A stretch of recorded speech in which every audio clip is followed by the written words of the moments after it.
penya munyanza nemaranzi anogara munzvimbo dzakanaka mukati memoyo wangu mazadzwa nekujeka apo pana muponesi anojekesa kwese okupenya kwakanaka kupenyera mumoyo Jesu anobvise namo anopenya mumoyo dosiya kusua kwangu senguwa dzodzekare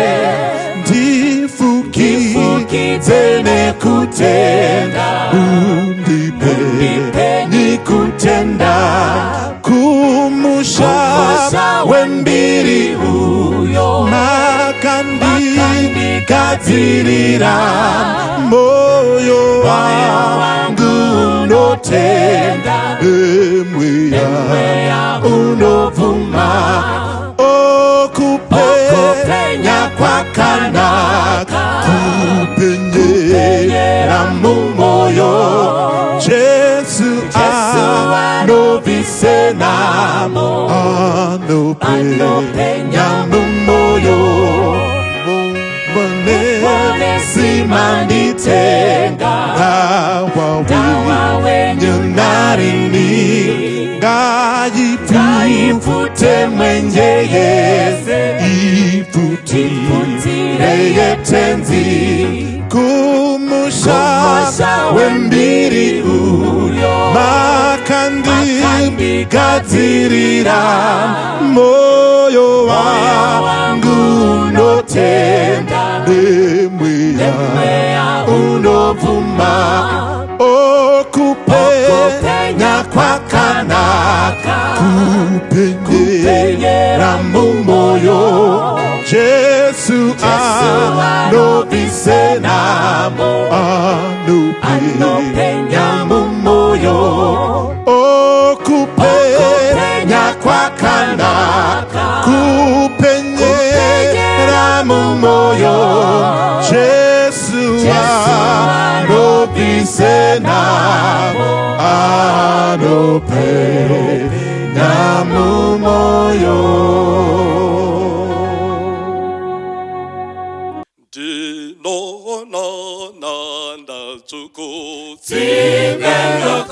Zimelokotama Jesu tenzi muponesi wakati filayo Zimeirondoriwana irorino dichenesa kudzatenziro chenesa kudzatenziro chenesa ndaona upenyutsva ndanzwa ropa rake zvitema zvese zvapera apo padzimeiro dzimeiro ndoriona iro rinondichenesa kudzatenziro chenesa kudzatenziro chenesa ndamuka ndaitwa mutsva nembiri yedenga nemoyo nenguo chena naKristu mandiri dzimeiro ndoriona iro rinondichenesa kudzatenziro chenesa kudzatenziro chenesa chishamiso tsitsi dzake ropa rake pasi muzi wenyu Jesu chete wakati rinunula zimeironda ino rinondichenesa kutatenzi rochenesa kutatenzi rochenesa. Kazi vana wa Mwari toda kutenda Mwari munoti kudisa ngana pa maminutes mashoma atinawo musoro wenyaya unotiwo wakapengesa vangani do musoro wenyaya wakapengesa vangani. Ndichaverenga vhesi kubva mubhuku raMapisarema chapter 53 kubva pavhesi 1. Ndichaiverenga muchishona ndoiverenga zvakare muchirungu.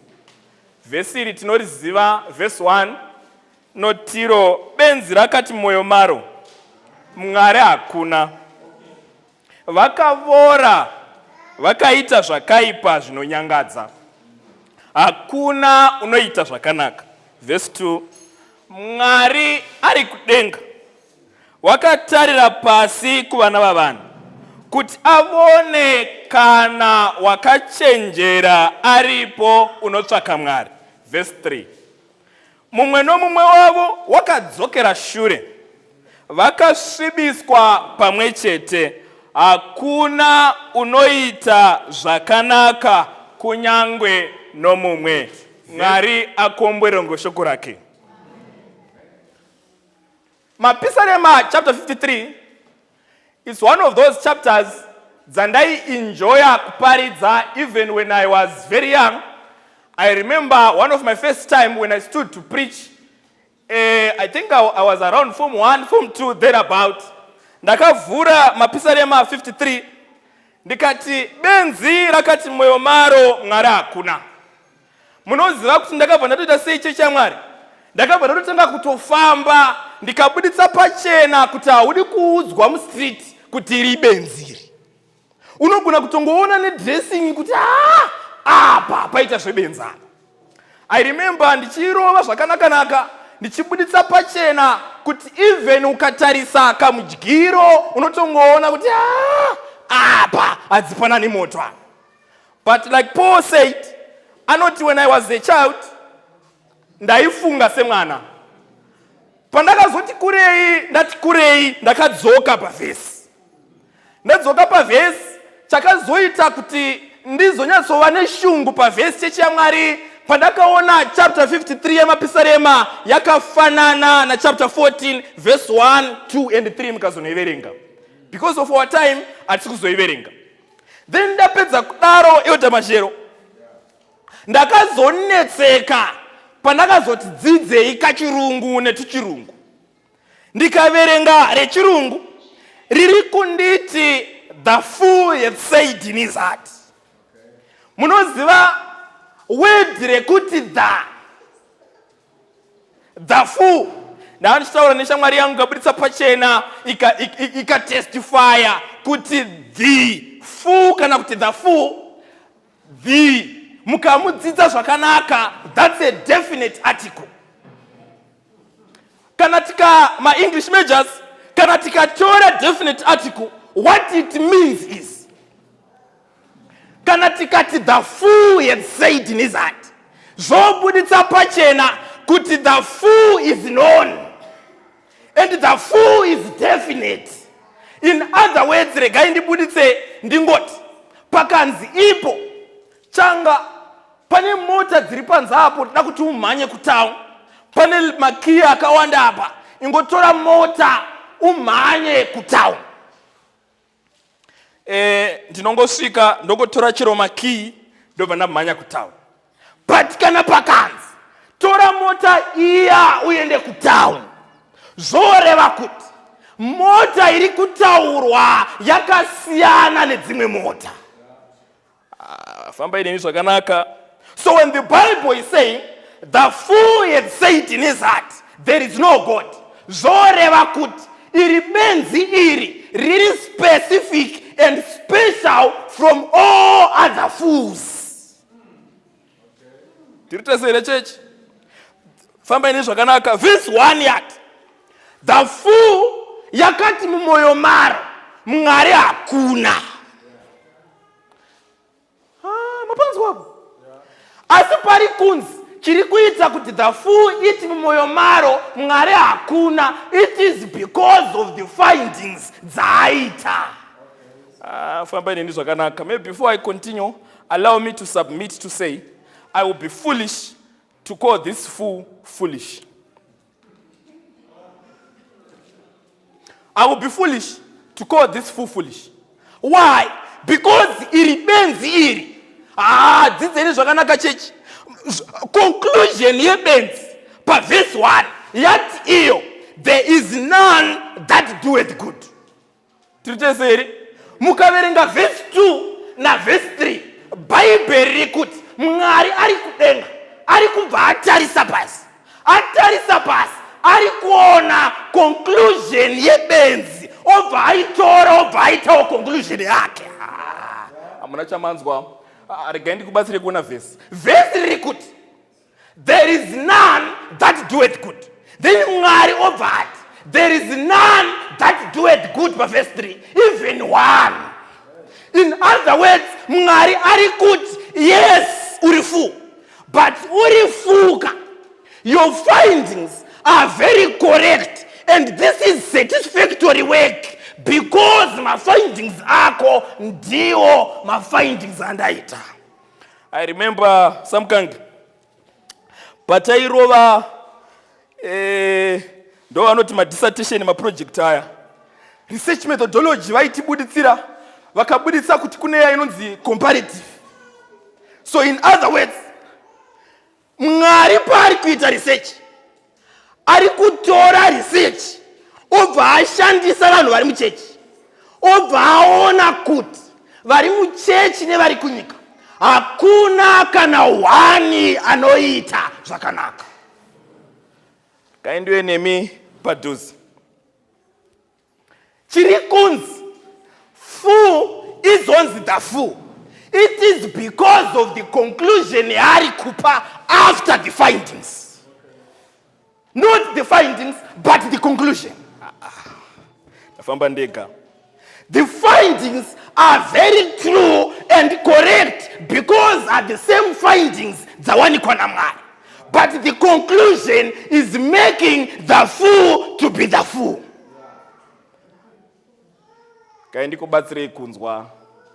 In other words, the fool paita research. Akatora muyuthi wa mchechi. Anoti kana akaimba so. Vanhu vanoona denga raAfrica.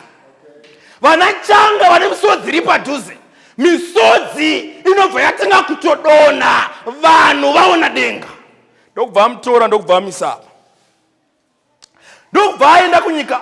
Ndokubva anotorawo chikwengwendeku cheusiku choshanda usiku. Ndokubva achisa. Ndokubva acheka chechemwari. Ndokubva aenda muwardrobe dzavo. Ndokubva anocheka muwardrobe. Ndokubva aona kuti uyo anoimba kuchechi. Chechi chiita seinochema. Atori nedemarcation muwardrobe kuti idzi ndedzekuchechi. Idzi ndedze during the week. Kana mukamuona munoshaya pekutarisa. Ndokubva ati ya ndizo. Ndokubva acheka ndokubva aona kuti uyu musikana uyu atori nevakomana 3. Pane wechi4 waasati abvuma achingoti handingangomhanyi kumubvuma. But manje it's very promising kuti ari kumubvuma. Ndokubva aenda kune wenyika. Ndokubva unati uyu atori ne4 vake udhara. Asi uyu mai manje ari kusvika. Ndokubva atarisa. Uyu anoimba kuchechi. Vanhu vachitese vanochema. Uyu ari kunyika. Ndokubva ati ava vairi vakafanana. This means nothing but there is no God. So the conclusion, Elder Majero, is coming after the findings or the research yet the fool. In other words, this fool is an educated fool. Regaindi uye nemi. akaona youth elder. Akarega ndibosiya ma youth. Akatora elder. Where respected elder pa church. Vekuti kana vachipinda apa mashiro. Church inobvuma kuti apa paita zvemunhu waMwari. Iya concept ye walk soft in the sanctuary vakaimaster ndi vanoiziva. So kana vakapinda vakasvika chechi yaMwari, kazwa chechi yaMwari, chechi nyemwerero inenge ichibva kuna elder inopa tariro kunhengo so. Obva waona kuti zveshuwa elder varipo. Chechi yobva yati amen.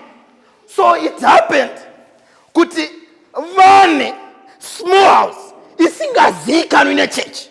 And the small house haiwanikwe kudhuze nekwavanogara. Zvekuti munoziva kuti chi haifone na5 because izvezvi 5 dzatochaya tiri kuchechi na6 haifone because kunogona kuita board meeting inogona kunonoka kupera. Kuma 8 inopinza ko. So yapinza ko yobva yacheka haibvunze kuti kuchechi kwanga kuri sei. Why? Because hainei nezvechechi. So zvinoitika kuti vanodriver obva vaenda kunomuona. Vaenda vanomuona vari mumba. Vanosvika obva vagariswa pambedha, vagariswa pambedha. Vari pambedha paya zvinoitika kuti vanogadzirirwa poko. Obva ati ano wakangana here kuti ndiri musavadha. Usadaro iwe. Handidye poko iyi. Asi remember kwavari varipe apa vari kusmall house. Vamwanoiti small house. So zvinoitika kuti vanobva vagadzirirwa best vegetarian diet yavo vari kusmall house. Obva vati hauoni kuti wagona here apa. Obva vairova vaipedza. So sevanhu vari murudo anoda kucheka kuti ndini here ndichiri kurira. Anobva atora phone. Paanotora phone, because church inotrusta elder, inosenda maprayer request, and the elder kana vachiresponda vanoresponda semunhu wechurch. Well noted, I am praying for you, it shall be well with you. And to make matters worse, mashe, zvinoita sekuti minamato ya elder ava inotopindurwa because mama message anoonekwa ndeyekuti thank you so much elder, God answered our prayer.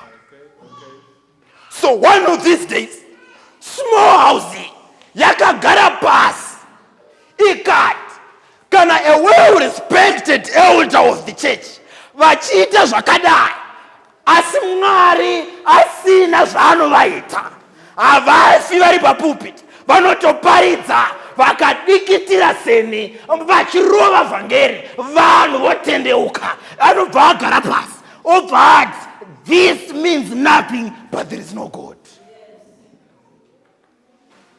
So in other words, elder havazvizive why Bible rati the fool had said in his heart.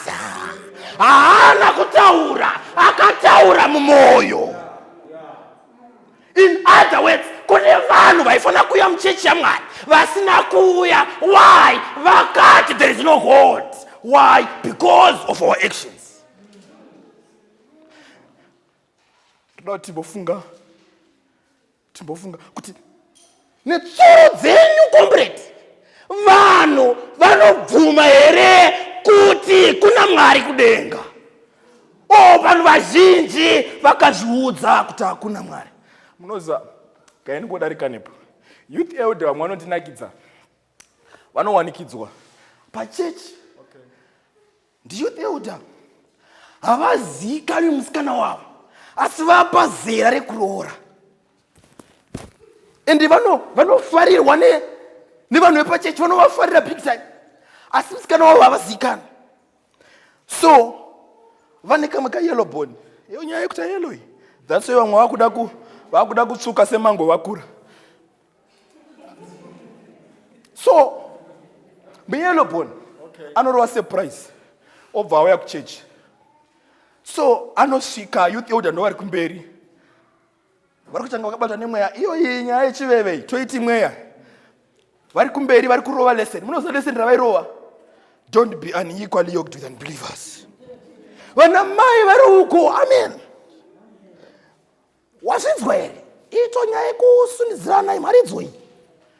So anosvika obva agara pekuti youth elder havana chavakanzwa, Yellowbone haina chavakanzwa, ari pakona vanhu vachirova amen, vachirova amen.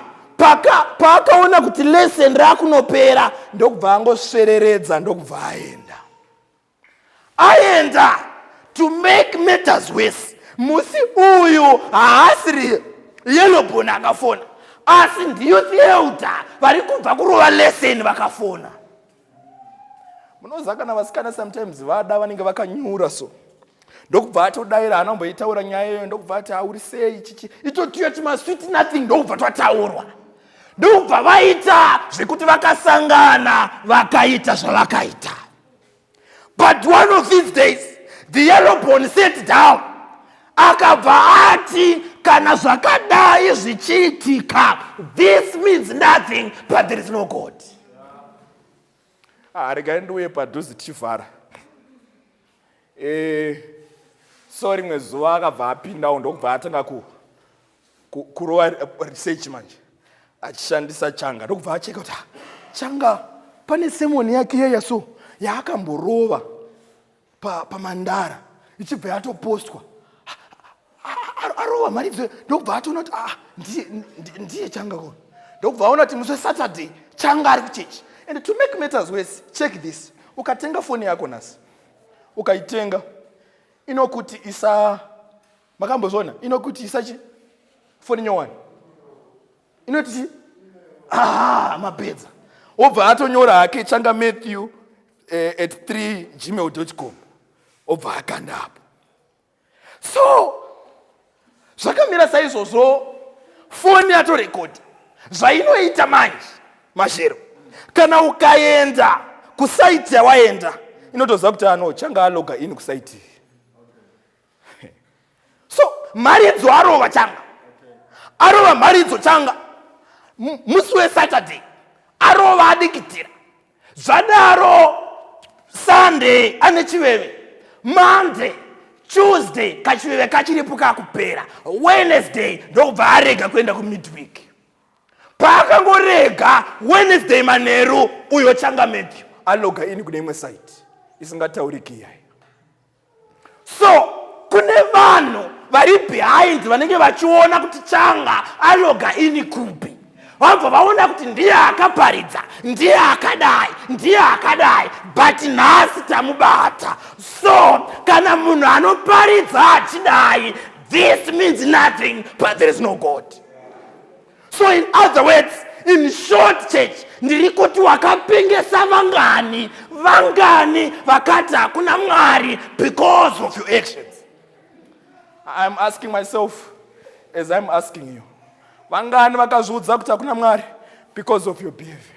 Munoziva Jesu achitaura anoti ko kana ndichizoonekwa pachawanikwa kutenda here pakati penyu.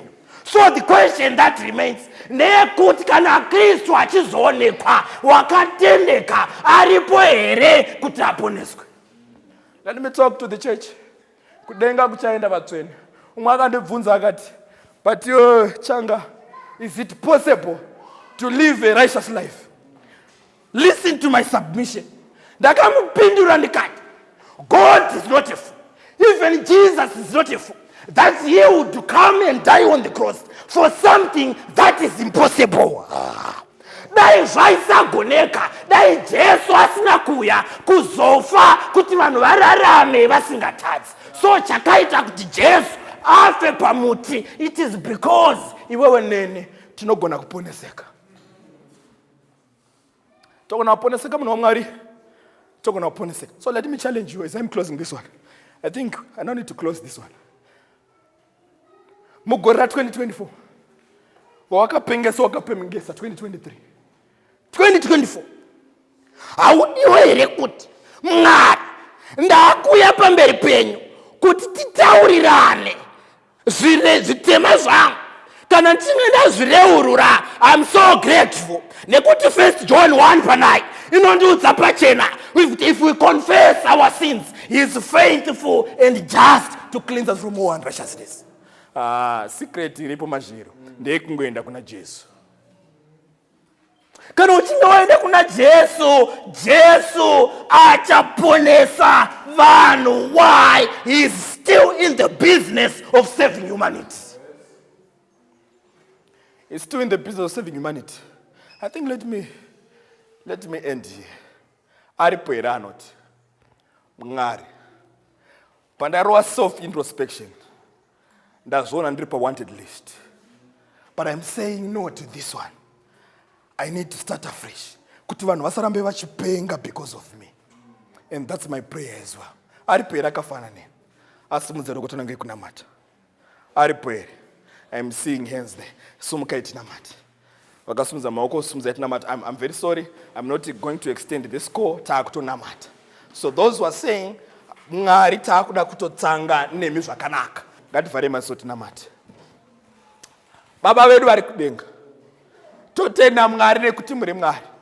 Mwari, kana tikazvitarisa hatikodzeri kuponeswa nemhaka yekuti takavhirika pamberi penyu, zvekuti takatadza, zvekuti kana mukatitarisa hatida kufanira kuponeswa demo. But we are so grateful nemhaka yekuti kana tikazvitarisa hatiponeseki, but kana tikatarisa Kristu akafa pamuchinjikwa, there is no way we can be lost. Tibatsirei Mwari, mutiitire zvakanaka.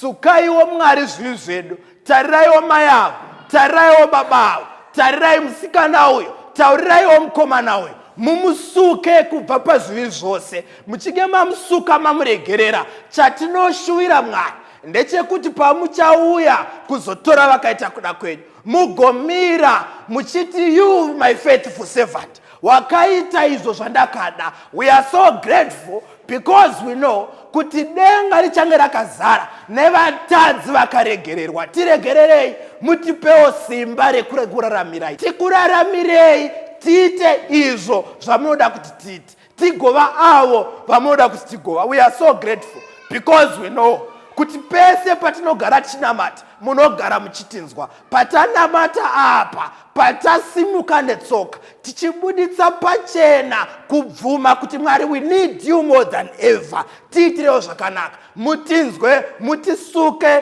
kubva mukusarura makosi, tikuraramirei nemhaka yekuti muri Mwari. Totenda changamiri nekuti matinzwa. Muzita raJesu ndonamata. Amen. God bless you. Wakachena mundikomborerei, kuti moyo wangu ucha kukudza nguva dzese. Ndidzidzise kukuda, kuziva zvakanaka, chikariro chembiri chinondipa kufara. Ndauya kune mitenzi munozondibatsira, ndinosimbira kunemi mundisvitse kumusha. Jesu wakanditsvakisa, ndanga ndiri mufambi, mudambudzo wandibvisa, ngeropa rake iri ndakashira mutsa wenyu, ndinomuitirei, ndipeni kunaka kwenyu, ndosungirwa kunemwi. Nguva dzese ndarasika kubva munzira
Amen.